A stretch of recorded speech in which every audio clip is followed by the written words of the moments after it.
हे राधे राधे राधे राधे बोलो राधे राधे राधे बोलो राधे राधे राधे बोलो राधे राधे राधे बोलो राधे राधे राधे। श्री वृंदावन बिहारी लाल की जय। जोर से जय बोलो। हमारे दिव्यांशु शांडिल्य जी हमारे साथ में जय बोलेंगे सभी। बोली बाल कृष्ण भगवान की जय। सत्य सनातन धर्म की जय। श्री यमुने महारानी की जय। भक्ति वत्सल भगवान की जय। गुरुर ब्रह्मा गुरुर्विष्णु गुरुर्देव महेश्वर गुरुर साक्षात् परब्रह्म तस्मै श्री गुरुवे नमः। भक्त भक्त भगवंत गुरु चतुर्नाम बपवेक इनके पद बंधन किए नासहे विघ्न अनेक।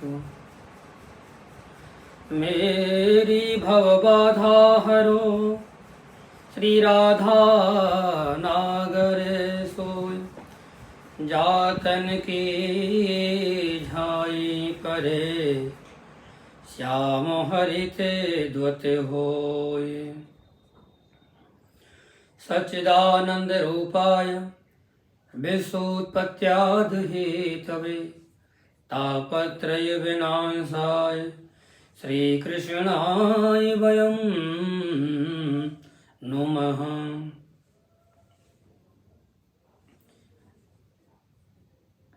मनुष्य जीवन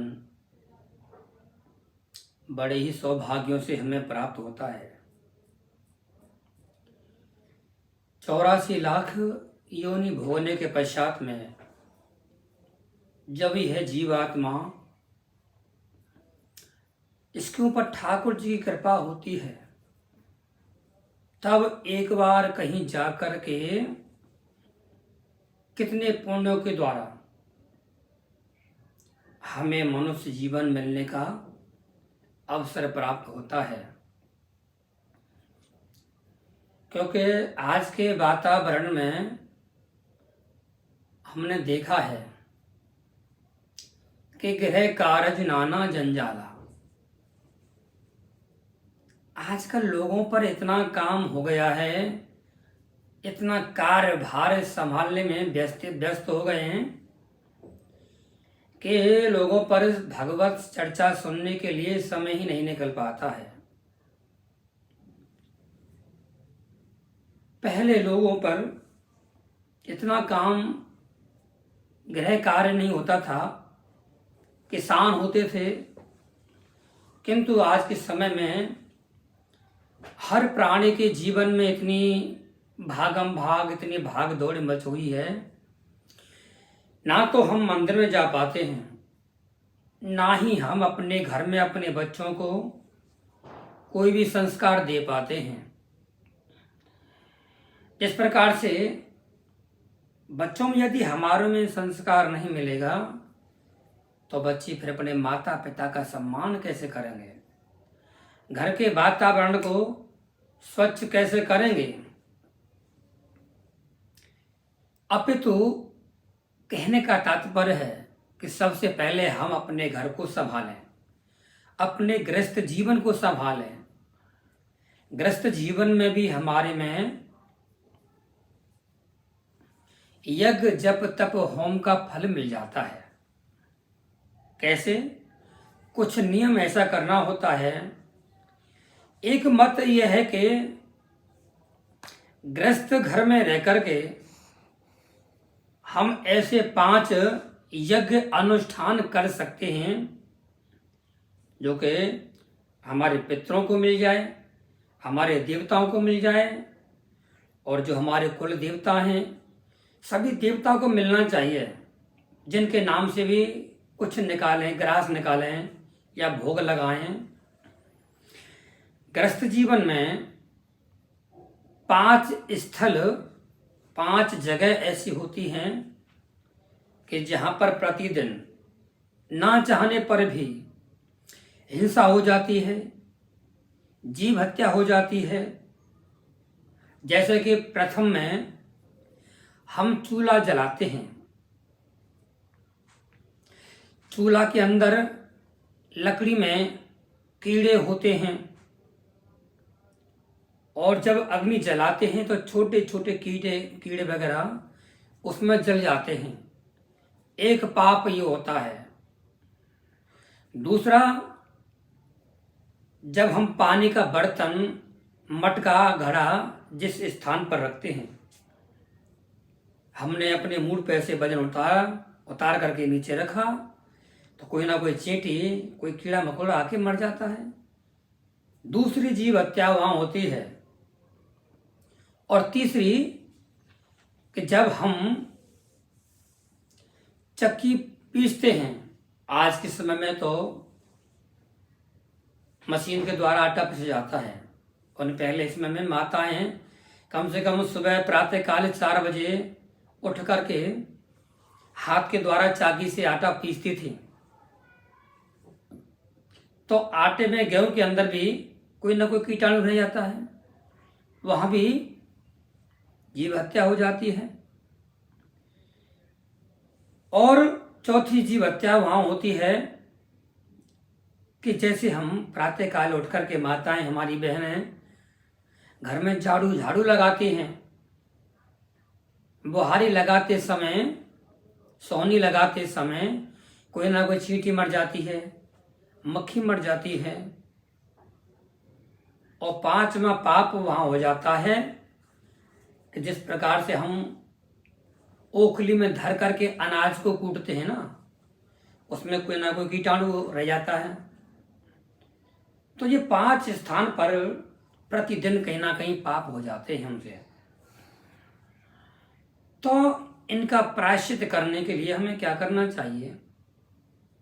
इन पापों से मुक्ति पाने के लिए हमें ब्रह्म यज्ञ करना चाहिए। क्या करना चाहिए? ब्रह्म यज्ञ। ब्रह्म यज्ञ करने से क्या होता है कि हाँ, इन पापों से छुटकारा मिल जाता है। ब्रह्म यज्ञ का अभिप्राय होता है वेद, वेदांग आदि तथा पुराण आदि अर्थ ग्रंथों का स्वाध्याय करना और पितृयज्ञ करना, पितरों के नाम से तर्पण करना, श्राद्ध करना और देव यज्ञ करना, देवता का पूजन करना एवं हवन करना, और लास्ट में होता है बाद में भूत यज्ञ करना। भूत माने पितरों को बलि देना, जिसे हम कहते हैं बलि वैश्य देव, तथा इसको बोलते हैं पंचबली। मानो से यज्ञ, अतिथि सत्कार, इन 5 यज्ञों के द्वारा प्रतिदिन हमें आह्वान करना चाहिए, नित्य कर्म करना चाहिए। जैसे कि कहते हैं पंचसूनाग्रस्तस्य चुल्लीपेषण्युपस्करः खण्डने चोदकुम्भस्य बाध्यते यास्तुवान् तासां क्रमेण सर्वसां निष्कृत्यर्थं महर्षिभिः पंचक्लप्ता महायज्ञा प्रत्यहं ग्रह मेधिना। इस प्रकार से ये 5 यज्ञ होते हैं। कौन कौन से और क्या करना चाहिए? अध्यापनम ब्रह्म यज्ञ, पितृयज्ञस्तु तर्पणम, होमो देवो बलिर्भूतो न यज्ञोतिथि पूजनम। यदि हमारे घर में कोई अतिथि आ जाए या बेचारा कोई आटा मांगने वाला कोई दरिद्र नारायण आ जाए द्वारे पर, उसे निराश नहीं भेजना चाहिए, कुछ ना कुछ दान दे करके भेजना चाहिए। जो भी हमारे श्रद्धा के अनुसार रुपया पैसा, आटा डाल दो, अन्न दान कर दो, वस्त्र दान कर दो। कहने का तात्पर्य है कि हमारे द्वार पर आकर के कोई भी जीव, कोई भी मनुष्य खाली हाथ नहीं जाए। यदि वह जीव खाली हाथ चला गया मनुष्य, तो मान करके चलिए कि हमारे किए हुए पुण्य, पूजा पात्र, नित्य कर्म जो हम करते हैं ना, वह सभी पुण्यों को लेके चला जाता है और अपने बुराइयां, अपने पाप हमें दे जाता है। इसलिए अतिथि यज्ञ, अतिथि का सम्मान करना चाहिए। हमारे ब्रज में यही परंपरा है। अब तो समय बहुत बदल चुका है, अपितु हमारे जो ब्रज में गांव हैं वहाँ आज भी नियम है कि अतिथि आएगा तो उनके पैरों को धोते हैं, पहले प्रक्षालन करते हैं, जल का गिलास देते हैं, पहले खाने के लिए कुछ मिष्ठान होता है, और अब तो चाय देते हैं। उन्हें पहले तो दूध का गिलास या मट्ठा का गिलास, छाछ का, बड़ी भाव से अतिथि का सम्मान किया जाता है। तो कहने का तात्पर्य है कि हमारे द्वार पर आकर के कोई भी व्यक्ति खाली ना जाए और सबका सम्मान करके। सम्मान ये होता है कि गृहस्थ में रह करके बहुत कुछ करना होता है। आजकल के समय को देख करके वातावरण दूषित हो जाता है। उसके लिए क्या करना है? बच्चों को प्रातःकाल उठाना चाहिए। आजकल बच्चों को चाय भी नहीं पिलानी चाहिए। चाय में क्या के जो शरीर का जो ग्रोथ है, वो ग्रोथ भी मर जाती है चाय पीने से, स्वस्थ भी नहीं हो पाता है। ये केवल चाय का जो है, ये वृद्ध लोगों को बताई है। चाय का सेवन कम कराएं, बच्चों को दूध पिलाएं, बादाम खिलाएं, जिनकी बुद्धि तीव्र हो, पढ़ाई लिखाई में आगे हों। मैंने पूछा किसी बच्चे से कि बेटा ये बताओ कि राम ने किन को मारा? राम जी से किन का युद्ध हुआ? ये आजकल के बच्चों की जो थिंकिंग है ना, बुद्धि, इन लोगों को पता नहीं कि धर्म में, हमारे शास्त्रों में क्या है, समझ नहीं पाते हैं। तो मैंने बोला कि राम से किन का युद्ध हुआ? तो बच्चा बोलता है कि राम से कंस का युद्ध हुआ। बताइए, भगवान जाने कैसे कैसे पढ़ाई तो कर लेते हैं, लेकिन शिक्षा उनके पास में नेक भी नहीं है, 0/0। शिक्षा दीक्षा के नाम पर हमारे जो आजकल के नए युवक हैं, बच्चे हैं, बहुत पीछे हैं। अपितु मोमडन मजहब में देखिए, छोटे छोटे बालक, 5-5, 6-6 वर्ष के बालक, वो कुरान को लेके बैठते हैं, कुरान को पढ़ते हैं, क्योंकि उनके धर्मगुरु ने उनको ये सिखाया है। हमारे धर्मगुरुओं को क्या मतलब है? पैसा इकट्ठा करना होता है। जीवन में आनंद ही सब कुछ नहीं होता है। अरे आनंद लेना तो परमात्मा से लीजिए, परमात्मा की कथा में लीजिए, भजन में लीजिए, संकीर्तन में लीजिए, ये वो सच्चा आनंद होता है। बच्चों को शिक्षा दीजिए, उन्हें बताइए कि हमारे ग्रंथों में, हमारे पुराणों में ये सब चीज है। नहीं तो एक दिन तुम्हें पानी देने वाला नहीं बचेगा कोई।